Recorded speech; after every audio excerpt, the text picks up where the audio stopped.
Hi everyone, welcomes to Engineers Career Point powered by Europedia.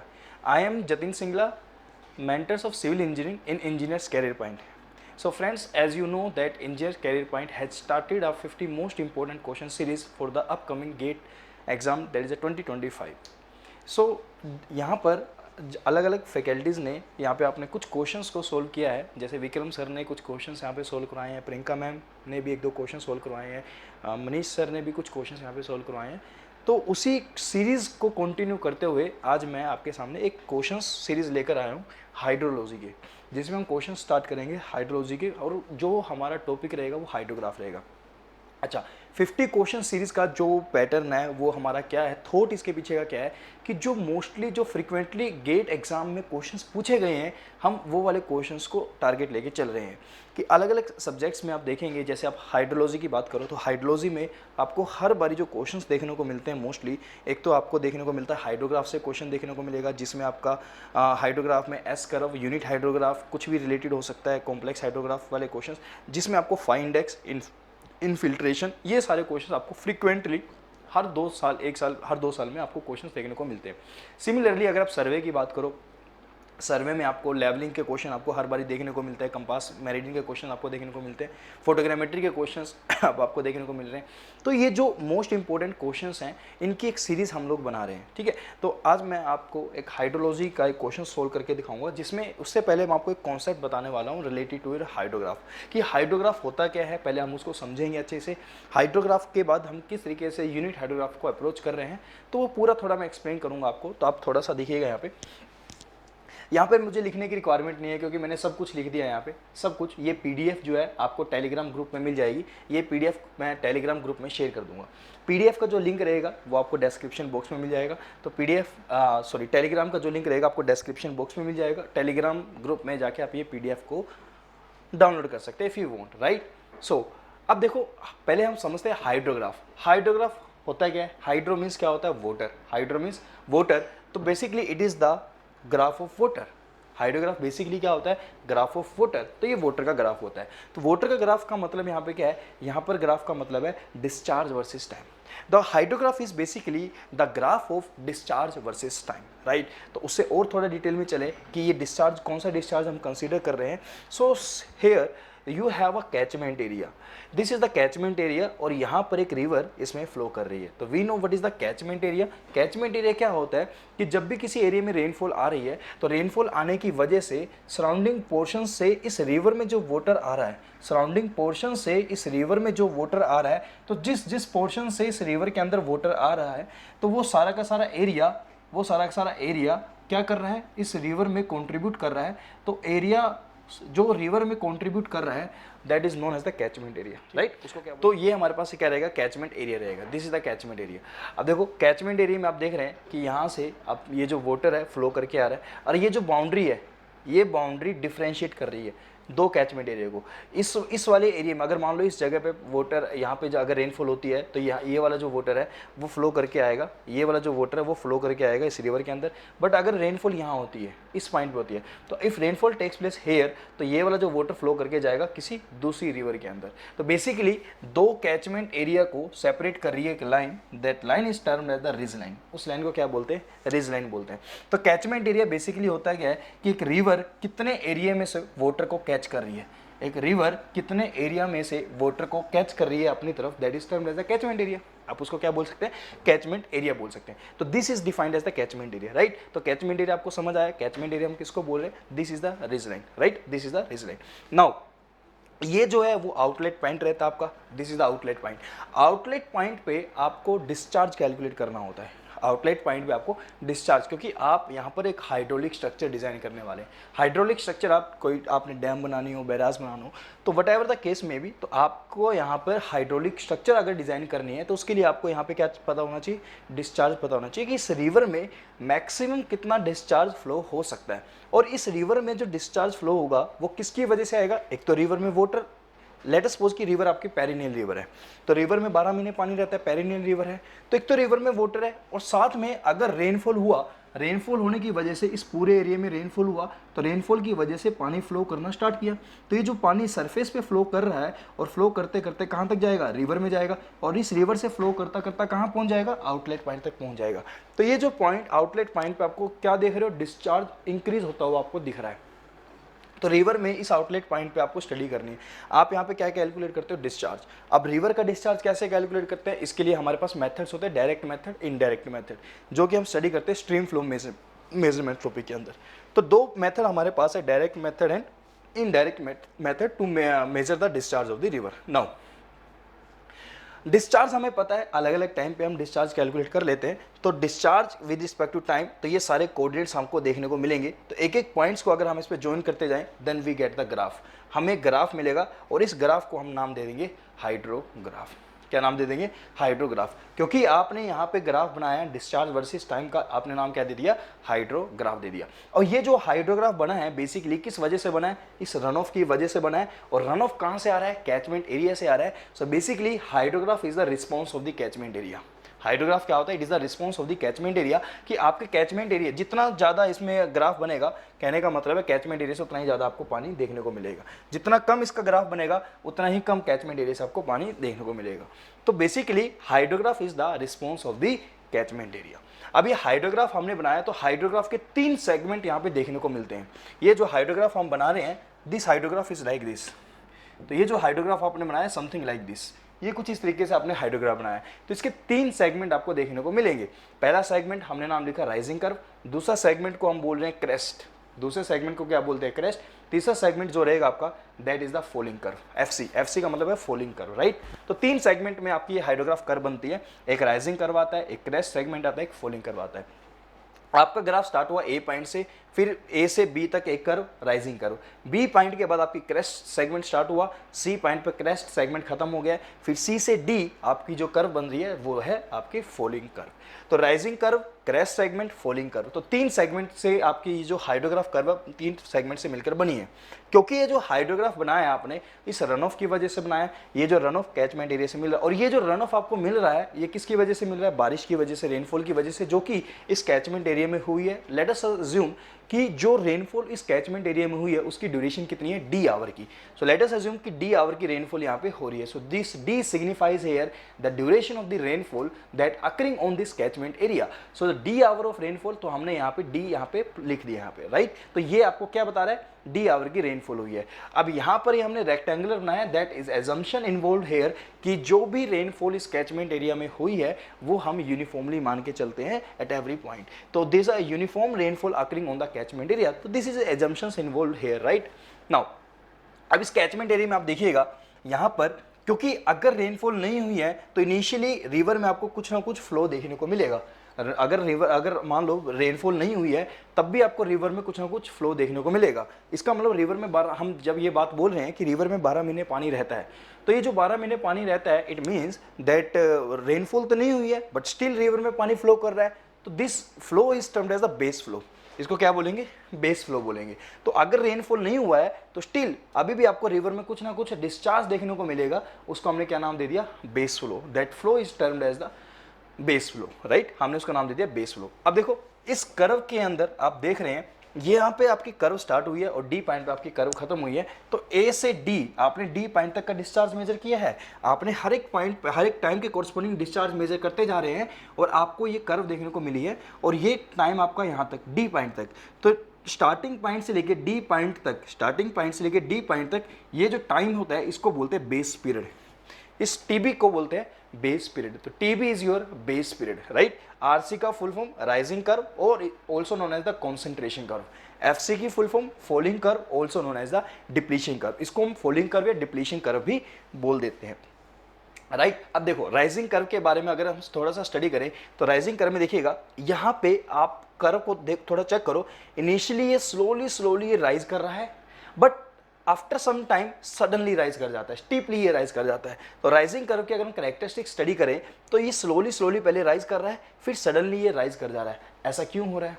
ऐसा क्यों हो रहा है? क्योंकि आप तो आउटलेट पॉइंट पे डिस्चार्ज मेजर कर रहे हैं, और जब आप आउटलेट पॉइंट पे डिस्चार्ज मेजर कर रहे हैं, रेनफॉल इस कैचमेंट एरिया में हुई है, और आप देखेंगे कि सडनली यहाँ पे रिवर में फ्लो या सडनली इस आउटलेट पॉइंट पे डिस्चार्ज सडनली आपको देखने को नहीं मिलता है कि सडनली आप बोल सकते हैं कि बारिश हुई, बारिश आते ही आपको ज़्यादा डिस्चार्ज देखने को मिला। ऐसा नहीं होता है कि जब भी किसी कैचमेंट एरिया में रेनफॉल होती है तो रेनफॉल होने की वजह से पहले कुछ वाटर का लॉस होता है। Loss in the terms of interception loss, कुछ जो वाटर है वो सरफेस के ऊपर रिटेन करना शुरू कर देता है। सरफेस के ऊपर रिटेन करना, लाइक आपके पास बिल्डिंग्स है, बिल्डिंग्स के ऊपर रिटेन करना शुरू कर देगा। जो भी फीचर्स बने हुए हैं, फीचर्स में नेचुरल और आर्टिफिशियल फीचर्स यहाँ पे है, तो जो भी फीचर्स बने हुए हैं उनके ऊपर वाटर रिटेन करना शुरू कर देता है। फिर उसके बाद वाटर मूव करता है सोइल में, और सोइल में वाटर इन्फिल्ट्रेट कर रहा होता है, और कुछ कैचमेंट एरिया में कुछ स्टोरेजेस भी होंगे, कुछ गड्ढे भी होंगे, एक्सकावेटेड एरियाज भी होंगे, तो वहाँ पर जाके डिप्रेशंस बने होंगे, तो वहाँ पे जाके पानी क्या करता है, स्टोर होता है। ये सारी चीज़ें, ये सारे लॉसेस कंप्लीट होने के बाद वाटर रन ऑफ या वाटर पानी सरफेस के ऊपर फ्लो करना स्टार्ट करता है। तो ये जो वाटर सरफेस के ऊपर फ्लो करना स्टार्ट कर रहा है, तो सडनली नहीं हुआ है, इट टेक्स टाइम, है ना। तो टाइम हुआ, तो टाइम लगाया इसने, तो उसके बाद पानी फ्लो कर रहा है, तो धीरे धीरे पानी फ्लो करता हुआ जा रहा है, और यहाँ पर आउटलेट पॉइंट पे आपको डिस्चार्ज इंक्रीज होता हुआ देखने को मिल रहा है। तो इनिशियली यहाँ पर धीरे धीरे डिस्चार्ज इंक्रीज होने का पर्पस मतलब क्या हुआ, ये सिग्निफाई ये कर रहा है, इसका मतलब ये निकल कर आ रहा है कि पहले इन्फिल्ट्रेशन लॉस ज़्यादा हुआ है। इन्फिल्ट्रेशन लॉस में मैंने डिप्रेशन स्टोरेज भी कंसीडर कर लिए हैं, मैंने इंटरसेप्शन लॉस को भी कंसीडर कर लिया है। तो इनिशियली क्योंकि लॉसेस ज़्यादा निकल कर आते हैं, इसी वजह से आपको यहाँ पर जो राइज देखने को मिलता है कर्व में, वो स्लोली राइज देखने को मिलता है। तो स्लो राइज हो रहा है क्योंकि इन्फिल्ट्रेशन लॉस ज़्यादा है। But after that you will see कि जब सारे के सारे लॉसेस कंप्लीट हो जाएंगे, जितना एक्सकावेटेड एरियाज में पानी फील होना था हो चुका है, जितना इंटरसेप्शन लॉस होना था हो चुका है, जितना सोइल में पानी इनफिल्ट्रेट होना था हो चुका है, दैट मीन्स सोइल अब मैक्सिमम कैपेसिटी तक पहुंच गई है। नाउ उसके बाद वाटर क्या करेगा, फ्लो होना स्टार्ट करेगा। तो जब वाटर फ्लो होना स्टार्ट करेगा, अब ज़्यादा रेट से पानी एंटर करेगा, तो ज़्यादा रेट से कैचमेंट एरिया में से पानी आ रहा है इस आउटलेट पॉइंट पे, सडनली आपको डिस्चार्ज देखने को मिलेगा। इसका मतलब स्टीपली आपको राइज देखने को मिलेगा, और स्टीपली राइज इस बात को सिग्निफाई कर रहा है कि जो लॉसेस हैं वो ऑलमोस्ट फुल हो गए हैं, और यहाँ पर आपकी बार लॉसेस आपको कम देखने को मिलेंगे, राइट। तो लॉसेस आपके फुलफिल हो चुके हैं। तो पहले स्लोली राइज हुआ क्योंकि इनफिल्ट्रेशन लॉस ज़्यादा है, फिर स्टीपली राइज हुआ क्योंकि इनफिल्ट्रेशन लॉस आप क्या हो गया, कम हो गया, राइट। तो this is the rising curve. तो राइजिंग कर्व के अंदर अगर हम देखें, राइजिंग कर्व बोल दो या इसको कॉन्सेंट्रेशन कर्व, नोमेनक्लेचर है, एग्जाम में कई बार नोमेनक्लेचर भी यूज करते हैं, इस बात को आप याद रखिएगा। इनिशियली स्लो राइज, इनिशियली आपको स्लो राइज मिलेगा बिकॉज हाई इनफिल्ट्रेशन रेट, क्योंकि इनफिल्ट्रेशन रेट क्या है पे, ज़्यादा है। फिर उसके बाद आपको लेटर स्टीप राइज, लेटर आपको क्या मिलेगा, स्टीप राइज मिलेगा बिकॉज लेस इनफिल्ट्रेशन, क्योंकि लेस इनफिल्ट्रेशन रहेगा। देन अब देखिएगा यहाँ पर जो आप एक कर्व की बात कर रहे हैं, तो दिस कर्व, इफ आई से this curve is the function of the rainfall and catchment characteristics, ये बात वैलिड है, बिल्कुल है। क्यों, देखो यहाँ पर आपकी जो कर्व बन रही है, ये कर्व ऐसे बनेगी, फिर ये ऐसे बनेगी। मैंने अभी यहाँ पे ये बोला कि इनिशियली क्या हो रहा है, स्लो राइज हो रहा है, बाद में क्यों, रीजन क्या है इसका, इनफिल्ट्रेशन लॉस ज़्यादा हुआ। अब इनफिल्ट्रेशन लॉस ज़्यादा हुआ तो ये तो कैचमेंट की प्रॉपर्टी हुई, कैचमेंट की प्रॉपर्टी की कैचमेंट की कैरेक्टरिस्टिक्स कुछ इस तरीके से हैं कि इनफिल्ट्रेशन लॉस ज़्यादा निकल कर आ रहा है। इट मीन्स ये जो राइजिंग कर्व है ये डिपेंड कर जाती है कि कैचमेंट की कैरेक्टरिस्टिक्स कैसी है।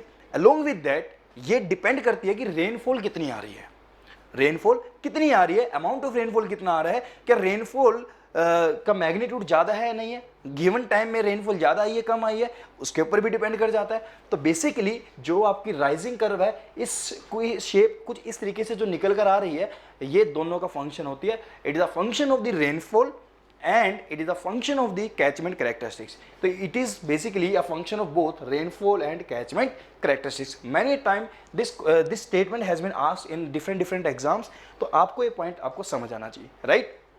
Next point, next is crest segment. देखिएगा क्रेस्ट सेगमेंट की अगर बात करें, this is the crest segment, right.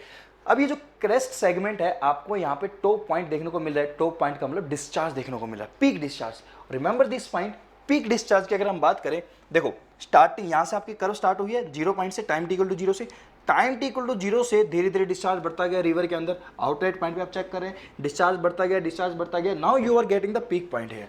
तो 0 से लेके इस पीक पॉइंट तक का जो भी टाइम होगा, टीपी, इसको बोलते हैं टाइम टू पीक, इसको क्या बोलेंगे, टाइम टू पीक। और ये जो टाइम टू पीक है, यानी जो पीक डिस्चार्ज है, हमेशा आपको बारिश के बाद मिलता है, याद रखना इस बात को।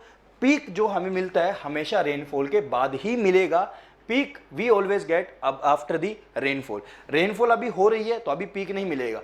पीक कब मिलेगा? जब बारिश खत्म हो जाएगी। रीजन मीन क्योंकि यहां पर कैचमेंट एरिया में सभी जगह से वाटर आना स्टार्ट हुआ, क्योंकि इनिशियली पहले स्लो राइज हुआ। स्लो राइज क्यों हुआ? क्योंकि लॉसेस ज्यादा थे।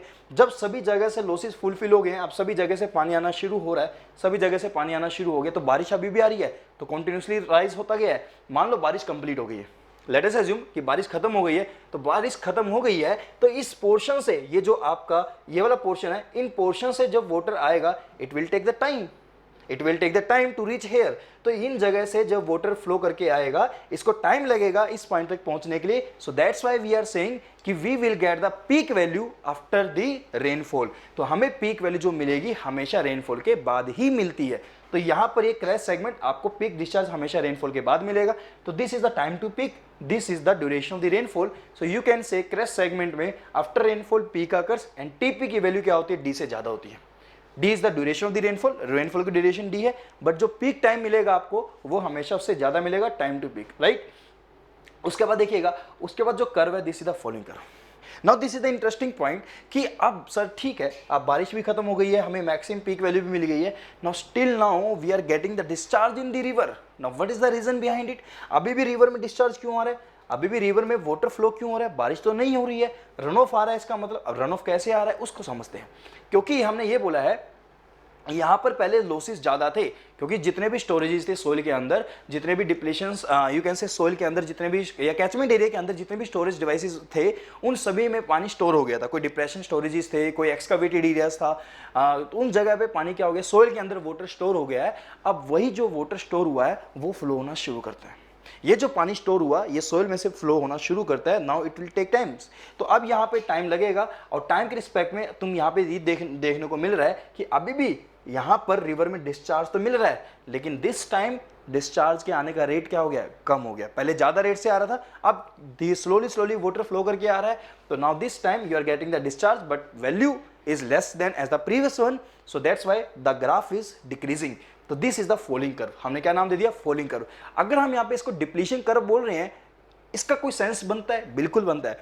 डिप्लीशन कर्व का मतलब यहाँ पे क्या निकल कर आ रहा है? डिप्लीशन कर्व का मतलब डिप्लीशन हो रहा है। डिप्लीशन किसका हो रहा है? डिप्लीशन हो रहा है स्टोरेजेस का। जो स्टोरेज हुआ कैचमेंट एरिया के अंदर, जो स्टोरेज हुआ कैचमेंट एरिया में वाटर का, उसका डिप्लीशन हुआ कि सोइल ने वाटर को स्टोर किया, डिप्रेशन स्टोरेजेस बने हुए थे उसमें वाटर का स्टोर हुआ। अब वो वाटर फ्लो करके सोइल में से फ्लो करके हमारी रिवर तक फ्लो करके जा रहा है, या इन ट्रिब्यूटरीज के थ्रू, ये जो स्मॉल चैनल्स बने हुए हैं इन चैनल्स के थ्रू वाटर जो फ्लो करके जा रहा है रिवर के अंदर, और रिवर में फिर आउटलेट पॉइंट पे आपको डिस्चार्ज देखने को मिल रहा है। So that's why you are getting this falling curve. तो क्रैश सेगमेंट के बाद आपको जो कर्व मिलेगी this is the falling curve, right. इसको क्या बोलेंगे? Falling curve. Falling curve also known as the recession curve, also known as the depletion curve. Why we are saying recession curve? You can get idea, you can take the idea. Falling curve बोल दो, recession curve बोल दो, और depression curve. Sometimes we use this word limb instead of this curve, recession limb or recession curve, falling limb or falling curve, right, like that. Now all the storages in this catchment is now depleted, that means water drainage or runoff, ये जो water flow कर रहा है इसको drainage बोल देते हैं या runoff बोल देते हैं, is going to outlet at slower rate। अब ये जो water flow कर रहा है वो outlet की तरफ, अब की बार ये जो water flow कर रहा है this is known as the runoff। whatever the amount of water is flowing, इसको क्या बोलते हैं? runoff बोलते हैं, drainage भी आप बोल सकते हैं। तो अब ये जो runoff flow करके आ रहा है that is that a slower rate, but remember this point, ये जो water flow कर रहा है ये soil में से flow कर रहा है, ये soil में से flow कर रहा है, but with a very slower rate। So that's why we are saying, that's why we are getting this falling curve, right। So all storages in the catchment is now depleted। तो जितने भी storages थे catchment में वो deplete हो गए हैं। So in this case water is going to outlet at the slower rate, so that's why falling curve we are getting, right। Next, it is a function of only catchment characteristics, obviously it is a function of only catchment characteristics। अब ये तो इस falling curve को steep rise जाना था, इस falling curve का slope steep ज्यादा आना है, फॉलिंग कर्व का स्लोप माइल्ड स्लोप बनेगा, कर्व फ्लैट कर्व बनेगी। ये तो डिपेंड कर जाता है कि स्टोरेज डिवाइसेस में कितना वाटर स्टोर हुआ है और वहां से पानी फ्लो करके कैसे आ रहा है। अगर वहां से पानी फास्टर रेट से फ्लो करके आ रहा है तो that is a function of the that is a property of the soil, that the soil is highly permeable. अगर सोइल आपकी ज्यादा परमिएबल है तो फास्ट रेट से वाटर फ्लो करके आएगा। अगर सोइल में स्टोरेज कम है, पानी कम स्टोर हुआ है बट परमेबिलिटी ज़्यादा है तो कम पानी आएगा। तो बेसिकली ये जो कर्व आपको मिल रही है ये तो सिर्फ और सिर्फ किस पे डिपेंड कर गई है, ये डिपेंड कर गई है कि सोइल की कैरेक्टरिस्टिक्स यू कैन से और कैचमेंट की कैरेक्टरिस्टिक्स कैसी है। तो it is the function of only catchment characteristics, remember this point, it does not depend on the rainfall, ये रेनफॉल भी डिपेंड नहीं कर रही है, ये कर्व सिर्फ डिपेंड करती है कैचमेंट की कैरेक्टरिस्टिक्स के ऊपर। बट अगर आप इसकी बात करोगे राइजिंग कर्व, और obviously you can get idea about this point कि we get the crest point after the rising curve, हमें जो क्रेस्ट सेगमेंट मिलता है वो राइजिंग कर्व के बाद मिलता है, और राइजिंग कर्व के बाद फॉलिंग कर्व मिल रहा है, मतलब रेनफॉल की तो कहानी खत्म ही हो गई है पहले ही। तो यू कैन से कि राइजिंग कर्व तो है वो तो दोनों का फंक्शन है, वो तो डिपेंड करता है रेनफॉल पे भी, वो डिपेंड करता है कैचमेंट के ऊपर भी। तो इट इज द प्रॉपर्टी और it is the function of both rainfall and catchment characteristics. But जो फॉलिंग कर्व है स्टूडेंट्स वो सिर्फ किसकी कैरेक्टरिस्टिक्स रहेगी आपकी, वो रहेगी सिर्फ कैचमेंट की कैरेक्टरिस्टिक्स, राइट। तो ये थोड़ा सा मैंने आपको बेसिक आइडिया दिया। अच्छा, पॉइंट सी क्या रहेगा यहाँ पे, maximum storage point, this is the very important point. Crest segment यहाँ खत्म हुआ, क्रेस्ट सेगमेंट आपका सी से डी तक आप स्टार्ट हुआ, फॉलिंग कर्व आपकी सी पॉइंट से स्टार्ट हुई। अब सी पॉइंट से जब फॉलिंग कर्व स्टार्ट हुई है तो डिप्लीशन स्टार्ट हुआ, डिप्लीशन किसका हुआ, जितने भी स्टोरेजेस बने हुए थे। So that's why we are saying that C point is the maximum storage point. C point को हमने क्या नाम दे दिया, मैक्सिमम स्टोरेज पॉइंट। तो this is the point, C is the maximum storage point, remember this point. Point C क्या रहता है आपका, मैक्सिमम स्टोरेज पॉइंट। और उसके बाद मैक्सिमम स्टोरेज पॉइंट के बाद जब डिप्लीशन होगा, किस रेट से डिप्लीशन होगा ये भी हम कैलकुलेट कर सकते हैं, हमारे पास इक्वेशंस होती हैं। तो ये भी इक्वेशंस हम लगा सकते हैं कि इस टाइम पे अगर आपको मैक्सिमम स्टोरेज पॉइंट मिल रहा है तो किसी भी टाइम टी पे इसके बाद आपको कितना या किस रेट से आपको डिप्लीशन देखने को मिलेगा, वो भी हम इक्वेशंस के थ्रू बता सकते हैं। बट राइट नाउ अभी मैंने इक्वेशन नहीं लिखी है क्योंकि अभी वो हमारा कंसर्न नहीं है, हमारा कंसर्न रहेगा हाइड्रोग्राफ में। ठीक है, इतनी सी कहानी आपको समझ आई है, राइट। अब देखिए, अब यहाँ पे हमारे कंसर्न समझिएगा, यहाँ पे डिफरेंट टाइप के हाइड्रोग्राफ्स की हम बात करेंगे। फ्लड हाइड्रोग्राफ है, यहाँ पर हमारा डायरेक्ट रन ऑफ हाइड्रोग्राफ है, एक अपने पास रहेगा यूनिट हाइड्रोग्राफ। तो फ्लड हाइड्रोग्राफ है, डायरेक्ट रन ऑफ हाइड्रोग्राफ है, यूनिट हाइड्रोग्राफ है। बेसिकली ये जो फ्लड हाइड्रोग्राफ है ये किसकी वजह से बनता है, फ्लड हाइड्रोग्राफ बनता है direct run off plus base flow. Flood hydrograph जो बनेगा, आप बिल्कुल आराम से सुनिएगा इन चीज़ों को, और ये जो पॉइंट्स मैं बता रहा हूँ यही पॉइंट्स आपके एग्जाम में हेल्पफुल रहेंगे, सारे सारे पॉइंट्स। फ्लड हाइड्रोग्राफ जो बनता है वो direct run off plus base flow के कॉम्बिनेशन की वजह से बनता है। अगर डायरेक्ट रन ऑफ में बेस फ्लो आप ऐड कर देते हैं then you will get the flood hydrograph. So we can say it consist both direct run off and base flow. तो फ्लड हाइड्रोग्राफ में आपको दोनों चीज देखने को मिलेगी, direct run off and base flow. तो अगर आप देखिएगा ये वाला जो हाइड्रोग्राफ मैंने बनाया है, इस वाले हाइड्रोग्राफ में ये जो हाइड्रोग्राफ, ये जो शेप आपने बनाई है, ये किसकी वजह से बनाई, ये रन ऑफ की वजह से बनाई। अभी मैंने आपको बताया अगर ये शेप आपने रन ऑफ की वजह से बनाई है, और ये जो नीचे वाला वाटर है कौन सा वाटर है, this is the base flow. तो base flow plus run off, तो that means it is the flood hydrograph. तो ये यहाँ पर आपको जो ऑर्डिनेट्स मिलेंगे, किसके ऑर्डिनेट्स मिलेंगे, फ्लड हाइड्रोग्राफ के ऑर्डिनेट्स आपको मिलेंगे। तो direct run off plus base flow. अच्छा, डायरेक्ट रन ऑफ हाइड्रोग्राफ की अगर हम बात करें, डायरेक्ट रन ऑफ हाइड्रोग्राफ कई बार आपको मिलेगा DRH DRH DRH। तो direct run off hydrograph DRH ये सिर्फ और सिर्फ बनता है डायरेक्ट रन ऑफ की वजह से। ये सिर्फ किसकी वजह से बनेगा, डायरेक्ट रन ऑफ की वजह से। देखो मैं ये मान के चल रहा हूँ कि आप लोगों को ये चीज़ें नहीं पता है, आप लोगों ने कभी नहीं स्टडी करी है इन चीज़ों के बारे में, लेकिन मैं आपको जो ये चीज़ ट्रिक मैं आपको बता रहा हूँ, जो सारी चीज़ें आपको शॉर्ट में मैंने सब लिखा हुआ है, अगर ये जो ट्रिक्स मैं आपको बताने वाला हूँ इसमें आपके डेफिनेटली सारे गेट के क्वेश्चन सोल्व हो जाएंगे जो इस टॉपिक से रिलेट करेंगे, जो मैं बताऊंगा अभी। तो इसलिए आप इस पर थोड़ा सा फोकस कीजिएगा। डायरेक्ट रन ऑफ हाइड्रोग्राफ जो बनेगा वो किसकी वजह से बनेगा, वो बनेगा सिर्फ डायरेक्ट रन ऑफ की वजह से। Direct it consist only direct run off, और you can say it is plotted only due to the direct run off. ये सिर्फ डायरेक्ट रन ऑफ की वजह से ही बनेगा। अब सर डायरेक्ट रन ऑफ क्या होता है, रन ऑफ की अगर हम बात करें, run of basically two types के होते हैं। रन ऑफ कौन कौन से होंगे, एक सरफेस रन ऑफ होगा, एक सब सरफेस रन ऑफ होगा। यानी नाम से समझ आ रहा है जो पानी सरफेस पे फ्लो कर रहा है that is a surface run off, जो सरफेस के नीचे वाटर फ्लो करेगा that is known as the subsurface run off. उसको क्या बोलेंगे, सब सरफेस रन ऑफ बोलेंगे। Surface run off and subsurface run off. Subsurface run off की अगर हम बात करें, सब सरफेस रन ऑफ की बात करें, सरफेस के नीचे जो वाटर फ्लो कर रहा है that is the prompt interflow, that also known as the seepage, and that is the base flow, that is the delayed flow. तो जो वाटर नीचे ग्राउंड वाटर टेबल में चला जाएगा और ग्राउंड वाटर टेबल से अब रिवर में वाटर फ्लो करेगा, टाइम टेकिंग प्रोसेस होता है, टाइम के साथ वाटर फ्लो कर रहा होता है, that is a delayed flow. इसको होने में टाइम लगता है, तो ये डिलेड फ्लो है। बट प्रॉम्प्ट इंटरफ्लो की बारिश हुई है, रेनफॉल हुई है, सरफेस पे भी पानी फ्लो करना स्टार्ट हुआ, सरफेस के नीचे जो सोइल में वाटर आया है ये भी साथ साथ पानी फ्लो कर रहा है, और यू कैन से कि कंपैरेटिवली थोड़ा टाइम भी लगा रहा होगा डिपेंडिंग की सोइल की परमेबिलिटी कैसी है, और भी डिपेंड कर जाता है प्रॉपर्टीज के ऊपर। तो ये जो पानी फ्लो कर रहा है सोइल में और वापस स्ट्रीम में जाके मिल जा रहा है that is known as the prompt interflow, और you can see the seepage. ये आपका क्या रहेगा, सीपेज रहेगा। तो एक सीपेज होगा, एक आपका क्या रहेगा, डिलेड फ्लो, जिसको हम बेस फ्लो बोलते हैं। तो सब सरफेस रन ऑफ में दो आते हैं, direct run of, surface run off, subsurface run of. Surface के ऊपर जो पानी फ्लो करेगा, कई बार इसको ओवरलैंड फ्लो भी बोल देते हैं, remember this point, surface run of को ओवरलैंड फ्लो भी बोला जा सकता है। डायरेक्ट रन ऑफ की अगर हम बात करें, डायरेक्ट रन ऑफ, तो डायरेक्ट रन ऑफ में हम ये बोले कि बारिश आई, रेनफॉल हुआ, रेनफॉल की वजह से आपको रन ऑफ मिला है, रेनफॉल की वजह से रन ऑफ मिला, यानी आपने जो हाइड्रोग्राफ बनाया है, जो डिस्चार्ज आपको मिला है, डायरेक्टली रेनफॉल की वजह से मिला। दैट मींस हम डायरेक्ट रन ऑफ के अंदर बात करेंगे सरफेस रन ऑफ की और प्रॉम्प्ट इंटरफ्लो की। डायरेक्ट रन ऑफ के अंदर हम surface run off and prompt interflow की बात करते हैं। तो जो डायरेक्ट रन ऑफ हाइड्रोग्राफ की हम बात कर रहे हैं, बेसिकली वो ये होता है, यानी सरफेस रन ऑफ और प्रॉम्प्ट इंटरफ्लो दोनों का कॉम्बिनेशन आपको क्या रिजल्ट देगा, आपको डायरेक्ट रन ऑफ हाइड्रोग्राफ देगा। डायरेक्ट रन ऑफ हाइड्रोग्राफ क्या होगा, it is plotted only due to the direct run off, right? Now remember this point, steps to get the direct runoff hydrograph from the flood hydrograph। अगर आपको flood hydrograph पता है और आपको direct run off hydrograph निकालना हो, तो हम कैसे निकालेंगे, ये वाले क्वेश्चंस आपके पास आएंगे पेपर में। तो आप थोड़ा ध्यान दीजिएगा कैसे हम काम करते हैं। मैं थोड़ा सा एक बेसिक कॉन्सेप्ट आपको सिखा देता हूँ। अभी मैंने आपको फ्लड हाइड्रोग्राफ बताया स्टूडेंट्स कि फ्लड हाइड्रोग्राफ क्या होता है। फ्लड हाइड्रोग्राफ आपका ये वाला हाइड्रोग्राफ बनेगा, जिसके अंदर ये वाला जो पोर्शन रहेगा इसको क्या बोलेंगे, बेस फ्लो। तो ये वाला जो पोर्शन रहेगा इसको हम बेस फ्लो बोलेंगे, और ये वाला जो पोर्शन रहेगा आपका, ये क्या रहेगा, आपका flood hydrograph. This is the flood hydrograph, right? तो ये आपका फ्लड हाइड्रोग्राफ रहेगा, और ये वाला पोर्शन आपका क्या रहेगा, बेस फ्लो रहेगा। This is the base flow. Now ये बेस फ्लो, नाउ ये जो पॉइंट है, this is the flood hydrograph ordinate. ये जो वाई वैल्यू होगी इसको क्या बोलेंगे, फ्लड हाइड्रोग्राफ ऑर्डिनेट। तो ये फ्लड हाइड्रोग्राफ, डी क्या है, duration of the rainfall, F H O का मतलब क्या है, flood hydrograph ordinates, right? Flood hydrograph ordinates. अब आपको फ्लड हाइड्रोग्राफ के ऑर्डिनेट्स पता है, और आपको पता क्या करना है, direct run off hydrograph topic, steps to get the direct run off hydrograph from the flood hydrograph. तो अगर आपको ये फ्लड हाइड्रोग्राफ पता है क्वेश्चन में, और आपको डायरेक्ट रन ऑफ हाइड्रोग्राफ बनाना होगा, तो हम कैसे बनाते हैं, ध्यान दो। फ्लड हाइड्रोग्राफ के अंदर मैंने अभी आपको बताया कि फ्लड हाइड्रोग्राफ में क्या क्या होता है। फ्लड हाइड्रोग्राफ के अंदर आपका direct run off plus base flow दोनों चीज होती है।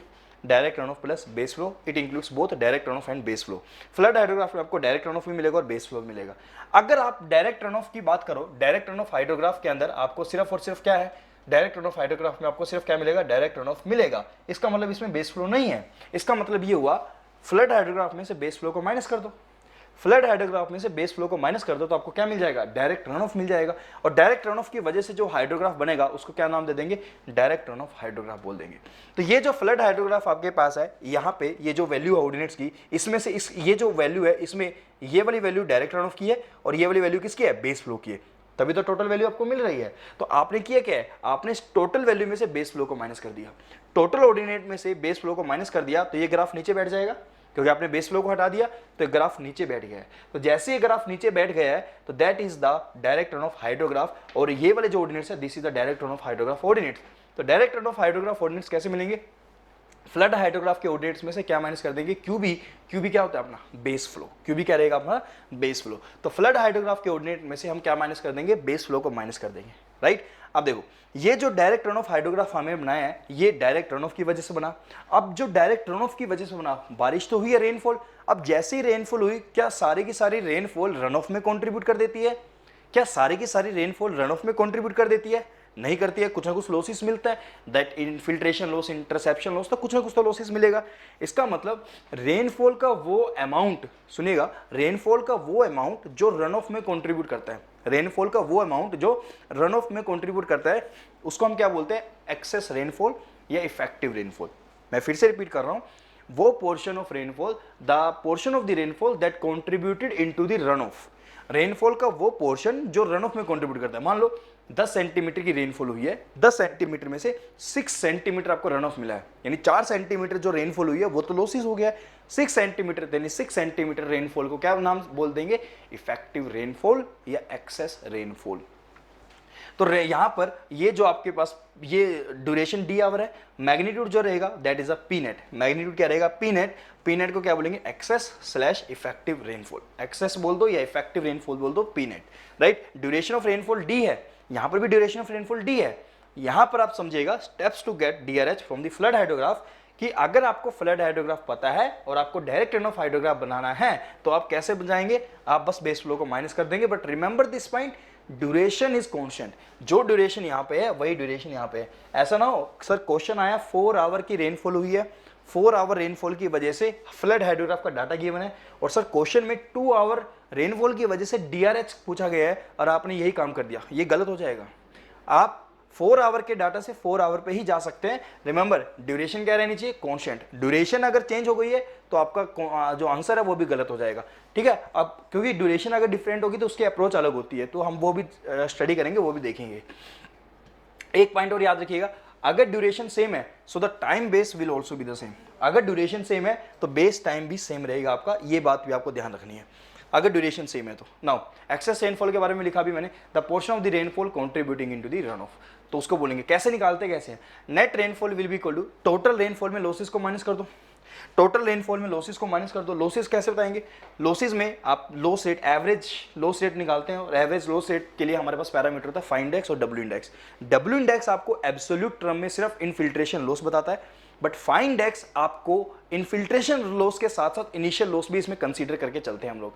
तो फाइन इंडेक्स बेटर पैरामीटर है to in calculation. So phi index की हम बात करते हैं तो फाइन इंडेक्स आपके पास रहेगा, that is known as the loss rate, average infiltration loss rate भी आप इसको बोल सकते हैं।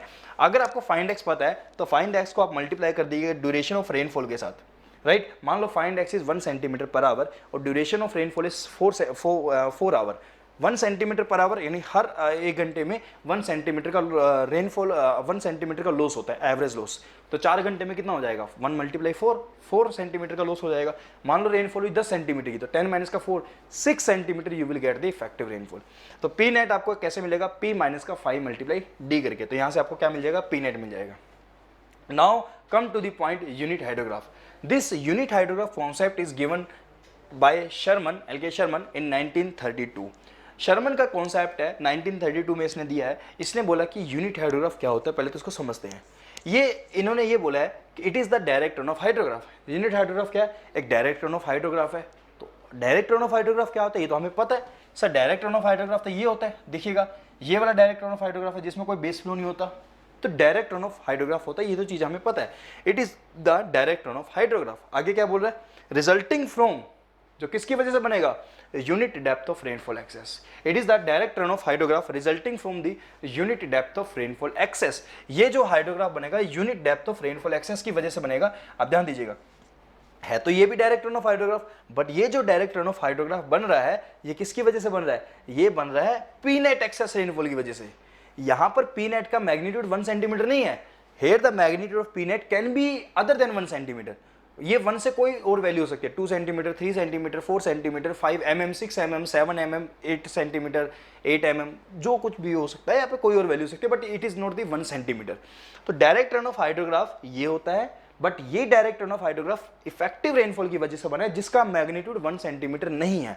बट अगर तुम ये कर दो, क्योंकि तुमको यूनिट हाइड्रोग्राफ बनाना है, तो यूनिट हाइड्रोग्राफ में ये बोला गया है कि भाई एक unit direct run off hydrograph होता है जो कि unit depth of rainfall excess की वजह से बनता है। तो रेनफॉल एक्सेस की डेप्थ कितनी होनी चाहिए, यूनिट होनी चाहिए, और यूनिट हम लेके चलते हैं 1 सेंटीमीटर। 1 इंच जो है वो फॉरेन्स में लिया जाता है, हम इंडिया में 1 सेंटीमीटर कंसीडर करके चलते हैं। तो 1 सेंटीमीटर रेनफॉल एक्सेस की वजह से बनेगा दैट अकर्स। और ये जो रेनफॉल हो रही है या ये जो रन ऑफ आपको मिल रहा है ये यूनिफॉर्मली अकरिंग हो रही है बेसन पे। तो कैचमेंट एरिया पे ये यूनिफॉर्मली आपको देखने को मिलता है, यानी हर जगह इंटेंसिटी हम कांस्टेंट मान के चल रहे हैं। पूरे कैचमेंट एरिया में रेनफॉल जो हो रही है वो यूनिफॉर्म रेट से हो रही है, ये हम अजम्पशन है हमारी, ये हम मान के चलते हैं for the specified duration rainfall हुई है, for the specified duration rainfall हुई है। सो आपको यहाँ पे 3 पॉइंट्स जो है वो याद रखने हैं। There are the 3 points to be remembered जब आप यूनिट हाइड्रोग्राफ की बात करेंगे। पहला, ये क्या होता है, DRH होता है। फर्स्ट पॉइंट जो आपको याद रखना है कि यूनिट हाइड्रोग्राफ क्या होता है, DRH होता है, it is a direct run off hydrograph. Second point, it is resulting from the unit depth. ये किसकी वजह से बनता है DRH, यूनिट डेप्थ। किसकी यूनिट डेप्थ, रेनफॉल एक्सेस की। That means P net will be equal to 1 centimetre. तो P net की वैल्यू कितनी रखनी है, 1 centimetre. Third point, D hour, duration, कितनी ड्यूरेशन का आपके पास यूनिट हाइड्रोग्राफ रहेगा। Now this is the unit hydrograph. तो इस यूनिट हाइड्रोग्राफ में आप देख रहे हैं, this is the unit hydrograph. इस यूनिट हाइड्रोग्राफ में आप देखिएगा ये डायरेक्ट रन ऑफ हाइड्रोग्राफ बनाया, दिस इज क्योंकि बेस फ्लो नहीं है तो डायरेक्ट रन ऑफ हाइड्रोग्राफ है। ये बेस पीरियड है, this is the base period. यहाँ पर आपके पास ड्यूरेशन ऑफ द रेनफॉल है D, जो कि यूनिफॉर्मली हो रही है, duration of the rainfall, but the P net is 1 centimetre. Here the P net is 1 centimetre. So this is the unit hydrograph. तो हम इसको लिखेंगे क्या, इसको हम लिखेंगे D आवर यूनिट हाइड्रोग्राफ। इसको लिखने का प्रोसेस जो रहेगा that will be D hour unit hydrograph. तो जब आपको क्वेश्चन मिलेंगे तो क्वेश्चन में आपको ये देखने को मिलेगा कि you have a 2 hour unit hydrograph ordinates. तो अगर आपके पास 2 आवर यूनिट हाइड्रोग्राफ के ऑर्डिनेट्स हैं तो यहाँ पर आप देखिएगा, यहाँ पर ये जो 2 लिखा हुआ है इसका मतलब वो आपको क्या बता रहा है, वो आपको ड्यूरेशन बता रहा है, किसकी, रेनफॉल की। तो basically this 2 is the duration of rainfall. ये जो 2 लिखा हुआ है बेसिकली ये क्या होता है, this is the duration of the rainfall, right. तो 2 जो होता है वो ड्यूरेशन होती है रेनफॉल की। तो 2 आवर यूनिट हाइड्रोग्राफ आपके पास है और आपसे 2 आवर फ्लड हाइड्रोग्राफ का डाटा पूछा गया है, तो आप बता सकते हैं that we will study. Unit hydrograph समझ आया। अब देखो यूनिट हाइड्रोग्राफ में थोड़ा समझने की कोशिश करते हैं। शर्मन ने बोला है कि अगर कैचमेंट एरिया में, ध्यान से सुनिएगा, अगर कैचमेंट एरिया में 1 सेंटीमीटर इफेक्टिव रेनफॉल अगर हो रही है, इफेक्टिव रेनफॉल का मतलब है रन ऑफ 1 सेंटीमीटर का अगर आ रहा है किसी कैचमेंट एरिया में 1 सेंटीमीटर अगर इफेक्टिव रेनफॉल हो रही है, उसकी वजह से जो डीआरएच बनेगा उसको तुम क्या बोल दो, यूनिट हाइड्रोग्राफ बोल दो। ये बात समझ आई, यूनिट का मतलब 1 सेंटीमीटर इफेक्टिव रेनफॉल है। कल को मैं बोल रहा हूं कि कैचमेंट एरिया में 50 सेंटीमीटर की इफेक्टिव रेनफॉल हो गई है। कल को, परसों को मैं बोल रहा हूं कि हमारे कैचमेंट एरिया में 100 सेंटीमीटर की इफेक्टिव रेनफॉल हो गई है। अब 1 सेंटीमीटर इफेक्टिव रेनफॉल अगर हो रही है, उसकी वजह से आपको क्या पता लग गया, पीक वैल्यू पता लग गई कि 1 सेंटीमीटर की इफेक्टिव रेनफॉल की वजह से पीक वैल्यू इतनी है। कल को अगर 100 सेंटीमीटर की इफेक्टिव रेनफॉल होगी सो डिस्चार्ज विल बी मोर, तो उस टाइम पे पीक वैल्यू कितनी होगी बता सकते हैं। हमारे पास कॉन्सेप्ट है, हम ये चीज कैलकुलेट कर सकते हैं। तो अगर आपको फ्यूचर के लिए डिजाइन, क्योंकि डिजाइनिंग तो फ्यूचर के कोरस्पोंडिंग करते हैं कि फ्यूचर में डिस्चार्ज कितना होगा, that we will consider the maximum discharge. और मैक्सिमम डिस्चार्ज कैलकुलेट करने के लिए हमारे पास अलग अलग अप्रोचेस होती है। रैशनल मेथड हमारे पास है, एम्पेरिकल मेथड्स है, फ्लड फ्रीक्वेंसी एनालिसिस है और यूनिट हाइड्रोग्राफ थ्योरी हमारे पास है। यूनिट हाइड्रोग्राफ की थ्योरी से हम मैक्सिमम डिस्चार्ज को कैलकुलेट करते हैं कि मैक्सिमम डिस्चार्ज कितना निकल कर आएगा। सो अगर आज आपको पता है कि 1 सेंटीमीटर इफेक्टिव रेनफॉल आपके पास है, इसकी वजह से पीक डिस्चार्ज कितना मिल रहा है, कुछ इट कैन बी लाइक, मान लो कल को बारिश, या कल को नहीं 10 दिन के बाद लगा लो, 10 दिन के बाद बारिश होती है, 50 घंटे के लिए हुई है। अभी तो मैंने बोला कि 2 घंटे के लिए बारिश हुई है, मैं बोलो 50 घंटे के लिए बारिश हुई। 50 घंटे की वजह से जो बारिश हुई है उसकी वजह से बताओ कितना इफेक्टिव रेनफॉल मिलेगा आपको, या पीक वैल्यू कितनी मिलेगी। तो ये अगर आपको एस्टिमेट करना हो तो उसके लिए आपको यूनिट हाइड्रोग्राफ हेल्पफुल रहेगा। इस केस में यूनिट हाइड्रोग्राफ से आप कैलकुलेशन कर सकते हैं। अब वो चीज़ कैसे करेंगे दैट वी विल सी, हम देखेंगे उसको कि वो चीज़ हम कैसे कैलकुलेट करेंगे, राइट। नाउ अब यहां पर एग्जाम में देखिएगा क्वेश्चन के जो पूछने के तरीके हैं इस टॉपिक से, वो 2 तरीके से पूछता है। इस टॉपिक के कोर्सपोंडिंग 2 तरीके से क्वेश्चन, अभी वैसे तो और भी रहेंगे क्योंकि मैंने ड्यूरेशन चेंज करनी पड़ेगी, लेकिन मैंने अभी ड्यूरेशन चेंज नहीं की है। तो 2 पोर्शन से कॉन्सेप्ट जनरली क्वेश्चन पूछे जाते हैं। आपके पास फ्लड हाइड्रोग्राफ का डाटा गिवन होगा आपको, फ्लड हाइड्रोग्राफ का, और आपको यूनिट हाइड्रोग्राफ का डाटा पूछा जाएगा। या इसका उल्टा भी हो सकता है, आपके पास यूनिट हाइड्रोग्राफ का डाटा गिवन होगा और आपसे फ्लड हाइड्रोग्राफ का डाटा पूछा जाएगा। इसका रिवर्स भी हो सकता है। तो पहला पोर्शन, और इसमें डाटा और साथ में आपसे कैचमेंट एरिया की कैलकुलेशन करवाता है कि what is the catchment area. अगर यहाँ पे यूनिट हाइड्रोग्राफ की ये शेप निकल कर आती है, डायरेक्ट रन ऑफ हाइड्रोग्राफ की ये शेप निकल कर आती है, तो बताओ कैचमेंट एरिया कितना निकल कर आएगा। तो कैचमेंट एरिया की कैलकुलेशन करवाता है from the given hydrograph. Hydrograph दे देगा, आप हाइड्रोग्राफ को या तो फ्लड हाइड्रोग्राफ देगा, या डायरेक्ट रन ऑफ हाइड्रोग्राफ देगा, या आपको यूनिट हाइड्रोग्राफ देगा। तो हाइड्रोग्राफ वो कोई भी दे सकता है, उसके कोरस्पोंडिंग आपसे क्या पूछेगा कि बताओ कैचमेंट एरिया कितना निकल कर आएगा। साथ में अगर आपको फ्लड हाइड्रोग्राफ गिवन है तो यूनिट हाइड्रोग्राफ का डाटा पूछ लेगा, यानी पीक वैल्यू पूछ लेगा। मोस्टली पीक ही पूछता है कि बताओ पीक डिस्चार्ज अगर फ्लड हाइड्रोग्राफ का ये है तो यूनिट हाइड्रोग्राफ का पीक डिस्चार्ज क्या रहेगा। अगर आपको यूनिट हाइड्रोग्राफ का पीक पता है तो पूछ लेगा फ्लड हाइड्रोग्राफ का पीक बताओ। लेकिन इन सारी बातों में कॉमन चीज क्या रहनी है, कॉमन चीज रहेगी आपका D, duration of the rainfall. जो मैं आपको स्टेप बताऊंगा, the steps to be followed, इसमें एक पॉइंट आपको याद रखना है कि ड्यूरेशन क्या है, कांस्टेंट है। अगर आपसे डाटा गिवन है कि 6 आवर यूनिट हाइड्रोग्राफ आपके पास है, 6 आवर यूनिट हाइड्रोग्राफ का डाटा आपको पता है, 6 आवर यूनिट हाइड्रोग्राफ का डाटा, और पूछा गया है 6 hour direct run off hydrograph का डाटा, तो आपसे ये चीज पूछी गई है, इसका मतलब ड्यूरेशन कांस्टेंट है। तो पहले जब भी आप ऐसे क्वेश्चन करेंगे एग्जाम में माय डियर स्टूडेंट्स, तो आप सबसे पहले फोकस कीजिएगा ड्यूरेशन पे, कि फर्स्ट लाइन के अंदर जो ड्यूरेशन लिखी हुई है और लास्ट लाइन में जो डाटा में ड्यूरेशन पूछा गया है, क्या वो ड्यूरेशन सेम है। If the duration is same, so you have to follow this concept, you have to follow these steps are sufficient। अगर ड्यूरेशन चेंज कर दिया है, मान लो 2 घंटे का डाटा गिवन है और पूछा गया 6 घंटे का डाटा, तो ड्यूरेशन चेंज हो गई है। या 6 घंटे का डाटा गिवन है, 3 घंटे का डाटा पूछा गया, तो ड्यूरेशन चेंज हो गई है। अगर ड्यूरेशन चेंज है तो दूसरे प्रोसेस आएंगे, that we have a method of superposition, S curve method, वो हमारा अलग डिस्कशन रहेगा। तो स्टेप्स टू बी फॉलोड, अब ये जो स्टेप्स आपको फॉलो करने हैं, ये स्टेप्स तभी फॉलो करने हैं अगर ड्यूरेशन क्या रहेगी, कॉन्स्टेंट रहेगी। रिमेंबर नाउ, अब हमें करना क्या है, फ्लड हाइड्रोग्राफ से यूनिट हाइड्रोग्राफ पे जाना है। तो फ्लड हाइड्रोग्राफ से यूनिट हाइड्रोग्राफ पे जाने के लिए we have a different approach. Like सबसे पहले फ्लड हाइड्रोग्राफ हमें पता है, तो पहले हम क्या करेंगे, डायरेक्ट रन ऑफ हाइड्रोग्राफ पे जाएंगे, उसके बाद हम यूनिट हाइड्रोग्राफ पे जंप मारेंगे। पहले फ्लड हाइड्रोग्राफ पता है और यूनिट हाइड्रोग्राफ तक जाना है, तो हमें बीच में डायरेक्ट रन ऑफ हाइड्रोग्राफ पे आना पड़ेगा, उसके बाद हम यूनिट हाइड्रोग्राफ पे जाएंगे। रिवर्स करो, अगर यूनिट हाइड्रोग्राफ पता है, डायरेक्ट फ्लड हाइड्रोग्राफ पे पहुंचना है, तो पहले हमें बीच में कहां पे आना पड़ेगा, डायरेक्ट रन ऑफ हाइड्रोग्राफ पे आना पड़ेगा। ये कॉन्सेप्ट रहेगा। अब कैसे आते हैं समझो, मुझे इतना तो पता है कि फ्लड हाइड्रोग्राफ से डायरेक्ट रन ऑफ हाइड्रोग्राफ पे कैसे जा सकते हैं, ये चीज तो मैं जानता हूं। आई नो दिस पॉइंट कि फ्लड हाइड्रोग्राफ के ऑर्डिनेट्स पता है, डायरेक्ट रन ऑफ हाइड्रोग्राफ के ऑर्डिनेट्स कैसे निकालूंगा, फ्लड हाइड्रोग्राफ के ऑर्डिनेट में से क्या माइनस कर दूंगा, बेस फ्लो को। अगर मैंने फ्लड हाइड्रोग्राफ के ऑर्डिनेट में से बेस फ्लो को माइनस किया तो मुझे क्या मिल जाएगा, डायरेक्ट रन ऑफ हाइड्रोग्राफ के ऑर्डिनेट्स मिल जाएंगे। तो ये बन जाएगा ग्राफ। साथ में अगर मुझे पी नेट कैलकुलेट करना हो तो this P net I can calculate P minus का 5 मल्टीप्लाई डी, यहां से मैं पी नेट भी कैलकुलेट कर सकता हूं, तो मुझे पी नेट भी पता लग जाएगी। तो basically if I know the flood hydrograph ordinates I can draw direct run off hydrograph ordinates. मैं ये चीज ड्रॉ कर सकता हूं, मेरे को ये चीज पता लग जाएगी, राइट। अब देखो, अब मुझे डायरेक्ट रन ऑफ हाइड्रोग्राफ से यूनिट हाइड्रोग्राफ पे जाना है, तो यूनिट हाइड्रोग्राफ तो होता है डायरेक्ट रन ऑफ हाइड्रोग्राफ ही है, तो as it is copy paste करना है। बट रिमेंबर कि ये जो डायरेक्ट रन ऑफ हाइड्रोग्राफ बना है ये पी नेट की वजह से बना है, ये जो डायरेक्ट रन ऑफ हाइड्रोग्राफ बनेगा ये 1 सेंटीमीटर की वजह से बनेगा। अगर ये पी नेट 5 सेंटीमीटर है, अगर ये पी नेट 5 सेंटीमीटर है तो मैं 5 सेंटीमीटर को 5 से डिवाइड करूंगा तब जाके मुझे 1 सेंटीमीटर मिलेगा। तो यहां पर ये 1 सेंटीमीटर कैसे मिलेगा, पी नेट को पी नेट से डिवाइड करके।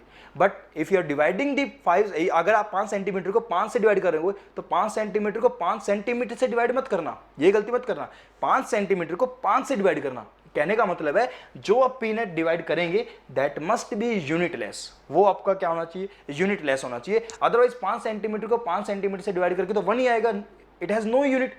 आपको यूनिट कितनी बनानी है, 1 सेंटीमीटर। सर क्वेश्चन में पी नेट 5 mm आया हुआ है, सर क्वेश्चन में पी नेट 5 mm आया हुआ है, तो यहां पर 1 सेंटीमीटर कैसे आएगा, you have to change your units. 5 mm है, आप उसको पहले सेंटीमीटर में कन्वर्ट करो, 0.5 सेंटीमीटर। सो नाउ 0.5 सेंटीमीटर, सो आप डिवाइड करोगे 0.5 से, ठीक है। तो 1 सेंटीमीटर आपको समझ आ रहा है, 1 सेंटीमीटर कैसे आएगा। अब देखो, जो ये डायरेक्ट रन ऑफ हाइड्रोग्राफ के ऑर्डिनेट्स हैं, आप उसको पी नेट से डिवाइड कर दो तो आपको यूनिट हाइड्रोग्राफ के ऑर्डिनेट्स मिल जाएंगे। जो डायरेक्ट रन ऑफ हाइड्रोग्राफ के ऑर्डिनेट्स आपको मिले हुए हैं, आप इसको पी नेट से डिवाइड कर दो, आपको यूनिट हाइड्रोग्राफ के ऑर्डिनेट्स मिल जाएंगे। सिंपल सा प्रोसेस है। अब देखो, जो चीज़ मैंने आपको बताई है, मैंने यहाँ पे ये चीज़ लिखी हुई है कि फ्लड हाइड्रोग्राफ के ऑर्डिनेट्स पता है, यूनिट हाइड्रोग्राफ के ऑर्डिनेट्स आपको निकालने हैं। तो पहले तो डायरेक्ट रन ऑफ हाइड्रोग्राफ के ऑर्डिनेट्स बताओगे।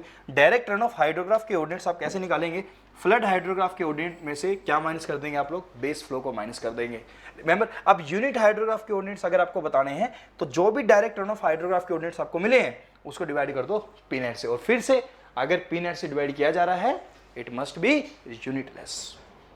ये जो पी नेट आपका रहेगा ये कैसा रहना चाहिए, यूनिटलेस रहना चाहिए। तो that P net must be unitless. Remember, अब देखो उसका उल्टा चलो, रिवर्स में चलते हैं।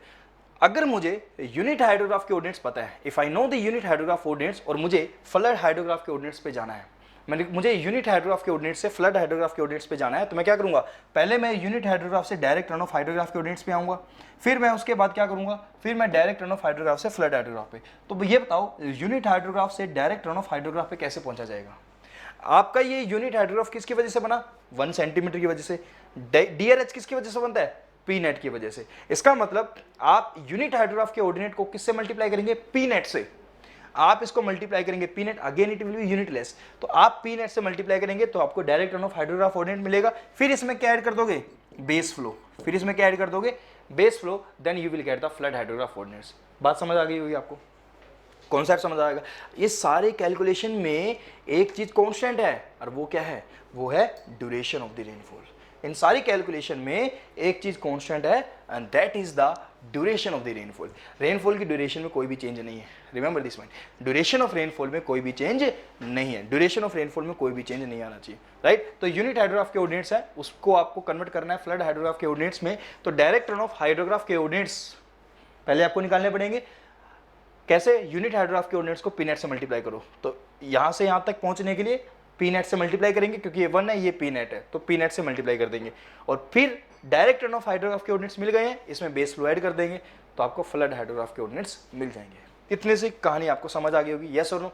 नाउ नेक्स्ट पॉइंट जो आपको समझना है यहाँ पे देखिएगा, लेट अस अज्यूम कि ये आपके पास एक हाइड्रोग्राफ है और यहाँ पर हाइड्रोग्राफ भी देखिएगा, अगर मैं यहाँ पे डीआरएच ना लिखूँ, अगर मैं आपको डीआरएच यहाँ पे लिखूँ ना, आप तब भी बता सकते हैं कि ये डीआरएच है। कैसे? अगर मैं डीआरएच ना भी लिखता हूँ तब भी बता सकते हो।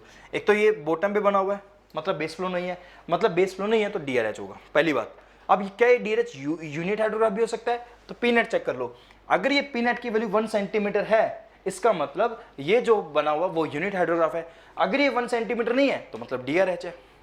बात वही है, तो या तो डीआरएच होगा या यूनिट हाइड्रोग्राफ होगा। दोनों कहां बनते हैं? बेस के ऊपर बनते हैं। दोनों कहां बनेंगे? बेस के ऊपर। यूनिट हाइड्रोग्राफ के लिए पी नेट 1 सेंटीमीटर, डीआरएच के लिए P net will B P net, but unit hydrograph के लिए P net will B 1 centimetre.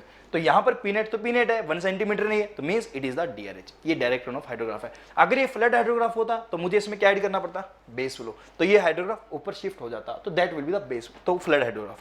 अब देखो, अगर मैं इसका एरिया कंसीडर करूं, किसका? डायरेक्ट रन ऑफ हाइड्रोग्राफ का। The area of the direct run off hydrograph, बिल्कुल आराम से सुनिएगा कॉन्सेप्ट को। डायरेक्ट रन ऑफ हाइड्रोग्राफ का मुझे एरिया बताना है। अब देखो एरिया कैसे, लेट अस अज्यूम कि आपके पास हाइड्रोग्राफ कुछ यूं निकल कर आता। जस्ट एग्जांपल, मैं एक एग्जांपल लेके चल रहा हूँ। हाइड्रोग्राफ क्या होता है? Discharge versus time. वैसे ऐसा पॉसिबल नहीं है, बस मैं एक आइडियल शेप मान के चलो, चलो ये भी ना मानो, ये भी ना मानो, इसको हटाओ। मान लो ये ऐसे निकल कर आता, जस्ट एज्यूमिंग ये डिस्चार्ज है, ये टाइम है, राइट? ये डिस्चार्ज ट्रायंगुलर इन शेप निकल कर आ रहा है। तो अगर आपके पास डायरेक्ट रन ऑफ हाइड्रोग्राफ ऐसा निकल कर आ रहा है ट्रायंगुलर, ये पी नेट रहेगा आपका, यहाँ पे ये पी नेट रहेगा, और आपको पता है कि ये जो डायरेक्ट रन ऑफ हाइड्रोग्राफ है ये किसकी वजह से बनता है? डायरेक्ट रन ऑफ की वजह से बनता है। ये किसकी वजह से बनेगा? डायरेक्ट रन ऑफ की वजह से बनेगा।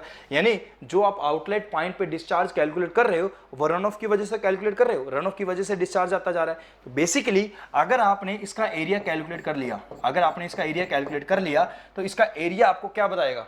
इसका एरिया आपको वॉल्यूम दे देगा। इसका एरिया आपको क्या देगा? वॉल्यूम। किसका वॉल्यूम? रन ऑफ का वॉल्यूम, कि जो रन ऑफ कैचमेंट से आ रहा है। अब इसका वॉल्यूम कैसे निकलेगा? आपको डिस्चार्ज और टाइम से मल्टीप्लाई करना पड़ेगा। इसका एरिया लोगे तो 1/2 base into height, 1/2 base into height करोगे तो बेसिकली कर क्या रहे हो? डिस्चार्ज और टाइम को मल्टीप्लाई कर रहे हो। अगर यहाँ पे इस तरीके की शेप आ रही है तो यहाँ पे एक छोटे छोटे रेक्टेंगुलर पोर्शन जोड़ते जाओ, तो ये भी डिस्चार्ज मल्टीप्लाई टाइम, फिर डिस्चार्ज मल्टीप्लाई टाइम, सबको जोड़ते जाओ, सबको जोड़ते जाओ, discharge multiply time, discharge multiply time, discharge multiply time. तो बेसिकली कर क्या रहे हैं? जो एरिया है डीआरएच का, जो एरिया है डीआरएच का वो किसके इक्वल होगा? वो summation of Q multiply T होगा। आपको सबको सम करना है, डिस्चार्ज मल्टीप्लाई टाइम। लेकिन डिस्चार्ज क्या होगा? मीटर क्यूब पर सेकंड। टाइम अगर सेकंड में है तो सेकंड से सेकंड कैंसर, आंसर किस में आएगा? मीटर क्यूब में। यहां पर आप समझिएगा, ये जो आंसर आपका मीटर क्यूब में आ रहा है, यानी ये जो एरिया है, ये जो एरिया है डीआरएच का, जो एरिया है वो आपको क्या देगा? आंसर मीटर क्यूब में देगा। मीटर क्यूब का मतलब वॉल्यूम दे रहा है। समझना ये है कि वॉल्यूम किस चीज का है। यहां पर जो डीआरएच बना है ये किस चीज की वजह से बना है? ये डीआरएच बना है रन ऑफ की वजह से। ये जो डीआरएच आपने बनाया है किसकी वजह से बनाया है? रन ऑफ की वजह से। रन ऑफ कितना है? P net. रन ऑफ कितना है? P net. तो बेसिकली और ये रन ऑफ आ कहां से रहा है? कैचमेंट एरिया से आ रहा है। आपको पता है क्या? रन ऑफ की डेप्थ पता है। अगर आप कैचमेंट एरिया को डेप्थ से मल्टीप्लाई कर दो तो आपको वॉल्यूम ऑफ रन ऑफ मिल जाएगा।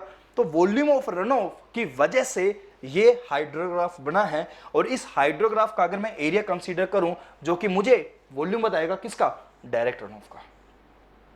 सो द वॉल्यूम, ये जो एरिया ऑफ डीआरएच है वो क्या देगा? Volume of direct run off देगा। और this direct run off, this volume of direct run off is responsible for the DRH. इस volume of direct run off की वजह से क्या बन रहा है? डीआरएच बन रहा है। और ये वॉल्यूम किसके इक्वल होगा? Catchment area multiply depth of the run off. और depth of the run off कितनी है? P net. Depth of the run off कितने? P net. सो आपको ये पॉइंट आपके सामने कंक्लूजन ये निकल कर आया है कि जो एरिया होगा डीआरएच का, the area of the DRH will be equal to volume. Volume किसका? रन ऑफ का। कौन सा run off? Direct run off. And that further equal to catchment area multiply P net. यहीं पे अगर मैं यहां पर अगर यहीं पे मैं एरिया कंसीडर करूं यूनिट हाइड्रोग्राफ का, आंसर दीजिएगा। देखिएगा, अगर मैं यहां पर एरिया यूनिट हाइड्रोग्राफ का कंसीडर करता हूं तो ये भी तो मुझे वॉल्यूम देगा, बट दिस टाइम जो वॉल्यूम मेरे को, क्योंकि डिस्चार्ज मल्टीप्लाई टाइम हो रहा है, वॉल्यूम मिलेगा यहाँ पे, मीटर क्यूब में रिजल्ट मिलेगा, तो ये जो वॉल्यूम मिलेगा ये भी मुझे रन ऑफ की वजह से तो मिलेगा। बट इस केस में जो मुझे डेप्थ ऑफ रन ऑफ मिलेगी वो 1 सेंटीमीटर मिलेगी। तो यहाँ पे मैं क्या लिखूंगा? Catchment area multiply 1 centimetre. तो क्वेश्चन जब आपके पास आएंगे, क्वेश्चन के अंदर आपके पास देखिएगा area of unit hydrograph volume catchment area into 1 centimetre. Question जब आपके पास आएंगे, क्वेश्चन में ध्यान दीजिएगा, या तो आपको क्वेश्चन में क्या गिवन होगा? डायरेक्ट रन ऑफ हाइड्रोग्राफ या यूनिट हाइड्रोग्राफ। तो कब आपको 1 से मल्टीप्लाई करना है, कब आपको पी नेट से मल्टीप्लाई करना है, ये चीज आपको थोड़ा ध्यान में रखनी है। अब मैं आप क्वेश्चन के ऊपर जंप मार जा रहा हूं। मैं क्वेश्चन के ऊपर आपको दिखा रहा हूँ क्वेश्चन यहाँ पे कि क्वेश्चन की जब हम बात करेंगे तो क्वेश्चन को कैसे अप्रोच करेंगे, क्वेश्चन को कैसे सोल्व करके चलेंगे। देखिए क्वेश्चन देखिएगा क्या है, the direct run off hydrograph of a store obtain from a catchment. I think ये आपको शायद विजिबल ना हो तो मैं थोड़ा सा इस पर ही वो कर देता हूँ ताकि आपके लिए विजिबिलिटी सही रहे। The direct run off hydrograph, मैं क्वेश्चन को रीड कर दे रहा हूँ। The direct run off hydrograph given है क्वेश्चन में of a storm obtained from a catchment is triangular in shape. तो क्वेश्चन में देखो ऐसे क्वेश्चन को सोल्व जब भी करेंगे आप सबसे पहले जो डाटा है उसको लिख देंगे कि भाई direct run off hydrograph question में गिवन है और वो गिवन है ट्रायंगुलर इन शेप में, जैसा क्वेश्चन की लैंग्वेज है कि direct run off hydrograph given है obtain from a catchment is triangular in shape has a base period 80 hours. Base period मैंने आपको बताया था, ये जो टाइम बेस होता है this is the time base. Base period कितना गिवन है 80 hours. The base period is given is 80 hours. Question में बेस पीरियड 80 आवर्स है। The peak flow rate is this. Peak flow rate दे दिया है, peak discharge आपको question में mention करके दे दिया। तो मैक्सिमम डिस्चार्ज जो आपको मिल रहा है वो 30 मीटर क्यूब पर सेकंड का मिल रहा है। And the catchment area is 86.4 kilometre square. So catchment area is 86.4 kilometre square. This is the catchment area. Now the rainfall excess that has resulted from the above hydrograph. Rainfall excess का मतलब क्या होता है, P net. Rainfall excess का मतलब क्या होता है, पी नेट। तो आपसे पी नेट पूछी गई है। अब देखो यहाँ पर ये वाला जो क्वेश्चन है एक ही हाइड्रोग्राफ गिवन है और उसी में डाटा पूछा गया है। डीआरएच गिवन है उसी के अंदर, यानी जंप नहीं कर रहा है, यानी आपको डीआरएच से यूनिट हाइड्रोग्राफ पे नहीं पूछ रहा है, डीआरएच से फ्लड हाइड्रोग्राफ नहीं पूछा जा रहा है, एक ही डाटा है डीआरएच। तो क्वेश्चन के अंदर जो डाटा गिवन है आपके पास वो कुछ यूं है कि आपके पास ये डायरेक्ट रन ऑफ हाइड्रोग्राफ है जिसका बेस पीरियड कितना है, जिसका बेस पीरियड 80 आवर्स का है। Having the base period is 80 hours, ये जो बेस पीरियड रहेगा।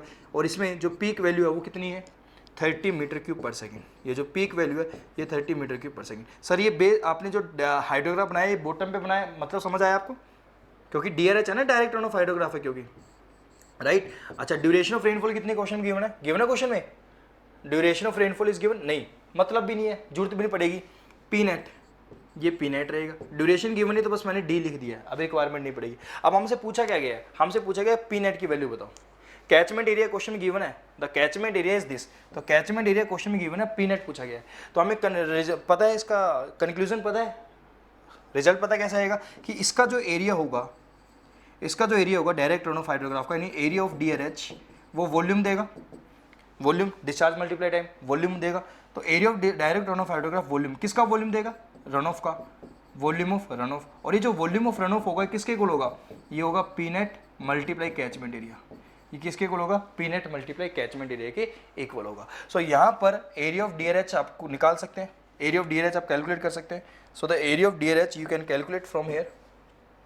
एरिया ऑफ डीआरएच अगर आप कैलकुलेट करेंगे सो एरिया ऑफ डीआरएच कितना निकल कर आएगा, area of DRH 1/2 base into height. Base कितना है 80 आवर, 80 आवर, आवर को कन्वर्ट किया 3600 से मल्टीप्लाई करके, आवर को कन्वर्ट कर दिया 3600 मल्टीप्लाई सेकंड में कन्वर्ट हो गया, मल्टीप्लाई 1/2 बेस इंटू हाइट कितनी है 30 मीटर क्यूब पर सेकंड। तो आंसर ये मीटर क्यूब में आएगा which is equal to P net multiply catchment area. Catchment area देखो 86.4 किलोमीटर स्क्वायर है, किलोमीटर स्क्वायर को कन्वर्ट किया 10⁶ से मल्टीप्लाई करके मीटर स्क्वायर में। तो ये जो आंसर है मीटर क्यूब में, ये मीटर स्क्वायर में है। मीटर क्यूब को मीटर स्क्वायर से डिवाइड कर दो आंसर आ जाएगा मीटर में, बट सेंटीमीटर में पूछा गया तो हम बाद में मल्टीप्लाई कर देंगे 100 से। तो इसको अगर हम सोल्व करेंगे तो पी नेट है आपके पास, आप सोल्व कर सकते हैं कैलकुलेटर पे। तो आप कैलकुलेटर पे सोल्व कीजिएगा।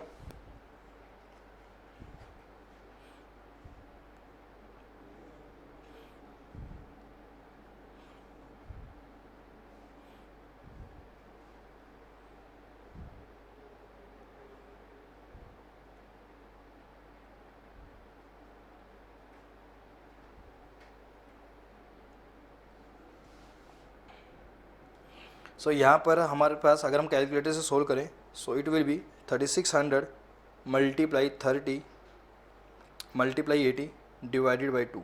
फिर इसको डिवाइड करना है 86.4 से, फिर उसको डिवाइड करना है 10⁶ से। सो 0.05 मल्टीप्लाई 100 कर देंगे सेंटीमीटर में, तो 5 centimetre will be the answer.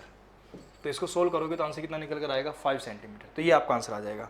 तो इसको फर्दर सोल्व करोगे तो तुम्हारे पास जो ये आंसर निकल कर आएगा 5 सेंटीमीटर। तो यहाँ से आंसर जो सोल्व करके निकल कर आएगा वो निकल कर आएगा 5 सेंटीमीटर, राइट। तो आंसर जो निकल कर आएगा यहाँ से 5 सेंटीमीटर। सिंपल क्वेश्चन है। चलिए सेकंड क्वेश्चन के ऊपर आते हैं, नेक्स्ट क्वेश्चन के ऊपर आते हैं। इस क्वेश्चन में अगर आपको कोई डाउट हो तो आप मुझसे कमेंट कर सकते हैं, आपको आंसर मिल जाएगा, कोई भी अगर आपको क्वेरी हो। नाउ सेकंड क्वेश्चन देखिएगा। सेकंड क्वेश्चन में बोला गया है the average rainfall for a 3 hour duration storm is 2.7 centimetre. पहले तो डाटा लिख लीजिएगा जो गिवन है। Average rainfall for a 3 hour duration storm is 2 centimetre. तो रेनफॉल पी की वैल्यू गिवन है 2.7 सेंटीमीटर। तो 2.7 सेंटीमीटर की रेनफॉल है। Duration of the rainfall is 3 hour. Duration of the rainfall is 3 hour and the loss rate, देखिएगा ये loss rate given है। Loss rate का मतलब फाइव इंडेक्स गिवन है क्वेश्चन के अंदर। तो लॉस रेट गिवन है 5 इंडेक्स। सो 5 इंडेक्स और you can say the loss rate, 5 index और you can say the loss rate. तो 5 इंडेक्स बोल दो या लॉस रेट बोल दो, वो कितना है 0.3 सेंटीमीटर पर आवर है। This is the loss rate और 5 इंडेक्स। द फ्लड हाइड्रोग्राफ, देखिएगा क्वेश्चन में द फ्लड हाइड्रोग्राफ गिवन है। तो फ्लड हाइड्रोग्राफ गिवन है और उसका क्या डाटा गिवन है, base flow.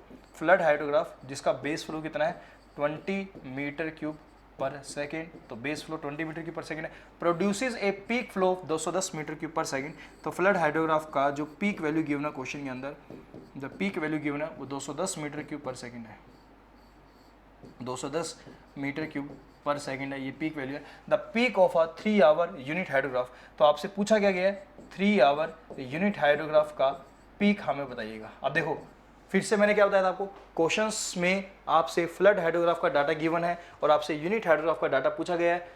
Check the duration, क्या ड्यूरेशन सेम है। डाटा देखिएगा, जो फ्लड हाइड्रोग्राफ का डाटा गिवन है वो कितनी ड्यूरेशन का है 3 आवर का, और जो डाटा पूछा जा रहा है यूनिट हाइड्रोग्राफ वो भी कितनी ड्यूरेशन का है 3 आवर का। इट मीन्स हमारा जो कॉन्सेप्ट रहेगा, हमारे जो अभी हमने कॉन्सेप्ट डिस्कस किए हैं वो हमारे कॉन्सेप्ट वैलिड रहेंगे। अब आपको फ्लड हाइड्रोग्राफ से कहाँ जाना है, आपको फ्लड हाइड्रोग्राफ से यूनिट हाइड्रोग्राफ पे जाना है।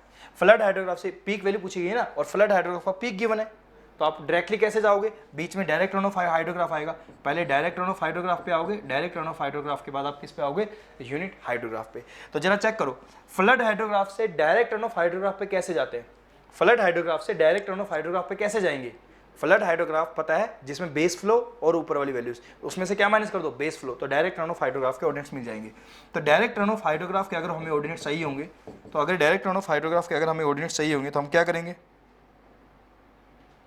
डायरेक्ट रन ऑफ हाइड्रोग्राफ के अगर ऑर्डिनेट्स हमें चाहिए होंगे तो क्या करेंगे 210 में बेस फ्लो को माइनस कर देंगे। बेस फ्लो कितना है 20, 210 में बेस फ्लो को माइनस किया तो 210 में से बेस फ्लो का आंसर कितना आएगा 190। 210 में हमने बेस फ्लो को माइनस किया तो आंसर कितना आया 190। तो this direct run off hydrograph ordinate. But unit hydrograph के ऑर्डिनेट्स निकालने के लिए आपको क्या करना पड़ेगा, पी नेट से डिवाइड करना पड़ेगा। तो यूनिट हाइड्रोग्राफ के ऑर्डिनेट्स निकालने के लिए डायरेक्ट रन ऑफ हाइड्रोग्राफ के ऑर्डिनेट्स को पी नेट से डिवाइड कर देते हैं। तो 190 को डिवाइड कर दो पी नेट। अब पी नेट कितनी है, what is the magnitude of this P net. P net मैं यहाँ कैलकुलेट कर दे रहा हूँ, पी नेट का मैग्नीट्यूड निकालना है। तो पी नेट कैसे निकालते हैं, टोटल रेनफॉल में लॉस रेट माइनस कर दो multiply duration of the rainfall. Total rainfall कितनी हुई है 2.7 सेंटीमीटर, 2.7। फाइव इंडेक्स कितना गिवन है 0। अब यूनिट कंसर्न रखिएगा, ये सेंटीमीटर पर आवर है और ये भी सेंटीमीटर है, तो थोड़ा यूनिट पर कंसर्न रखिएगा। और टाइम कितना, ड्यूरेशन ऑफ रेनफॉल 3, तो 3 मल्टीप्लाई 0.3 0.9, तो 2.7 माइनस का 0.9 1.8, तो 1.8 centimetre, 1.8 centimetre. This is the excess rainfall, ये एक्सेस रेनफॉल है। This is the P net value. अब आप जब डिवाइड करोगे तो 1.8 से डिवाइड करोगे, 1.8 सेंटीमीटर से करोगे, 1.8 यूनिट लेस क्वांटिटी से डिवाइड करोगे। तो 190 को 1.8 से डिवाइड कर देते हैं,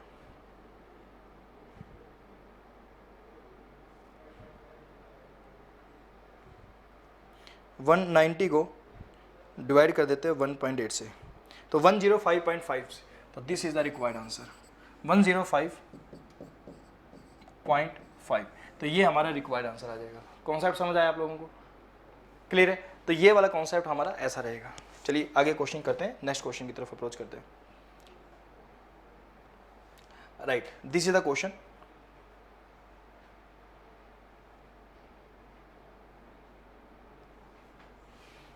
वन आवर ट्रायंगुलर, ध्यान दीजिएगा क्वेश्चन ही है शायद। तो 1 hour triangular unit hydrograph, 1 hour triangular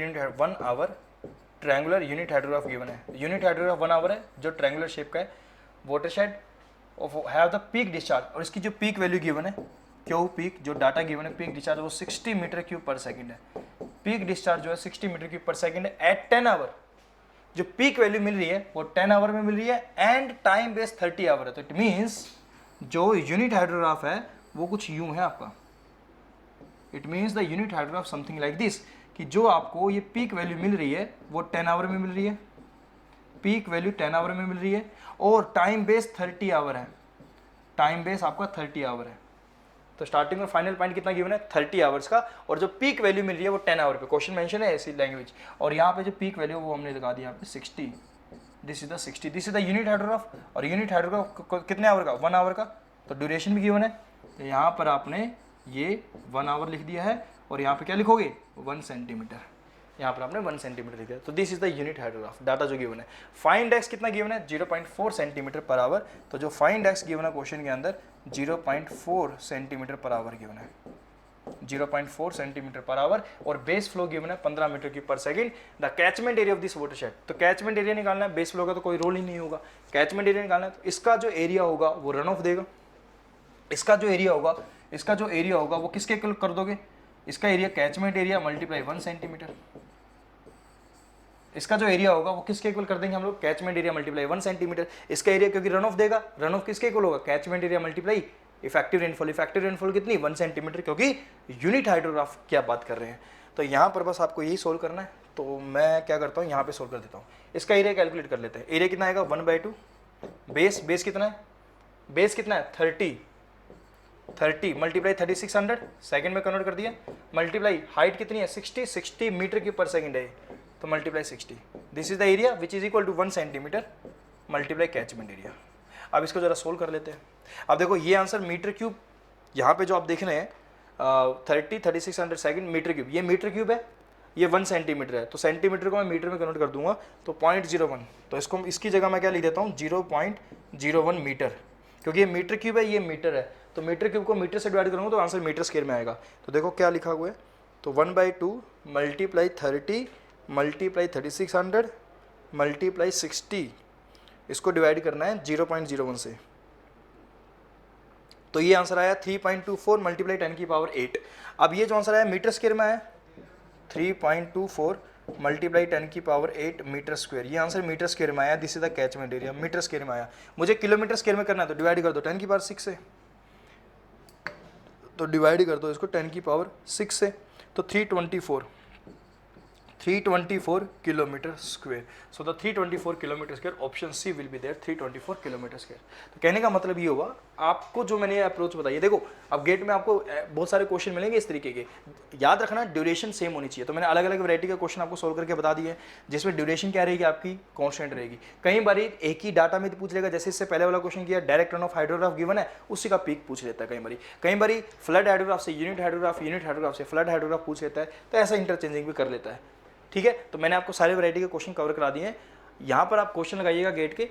इसके अलावा आपको जो भी क्वेरी होगी, जो भी आपको डाउट होगा, आप कमेंट में कमेंट कर सकते हैं, कमेंट बॉक्स में जाके, और आप डायरेक्टली कॉल भी कर सकते हैं इंस्टीट्यूट के अंदर, आपको कोई अगर आपको कोई भी क्वेरी होगी, राइट। तो मिलते हैं फिर आपसे, अब मैं आप नेक्स्ट वीडियो में आई विल ट्राई कि मैं फाइंड एक्स से रिलेटेड भी कुछ क्वेश्चंस लेकर आऊँ आपके लिए, जो हाइड्रोलॉजी में पूछे जाते हैं। ठीक है, एक एक टॉपिक मैं कवर अप करता जाऊंगा, इसके बाद मैं फिर एनवायरनमेंट के कुछ क्वेश्चंस को उठा लूंगा, then after that I will go with the serving other subjects, वो देख लेंगे। चलो, तो आज के लिए बस इतना बहुत है। Okay, thank you everyone.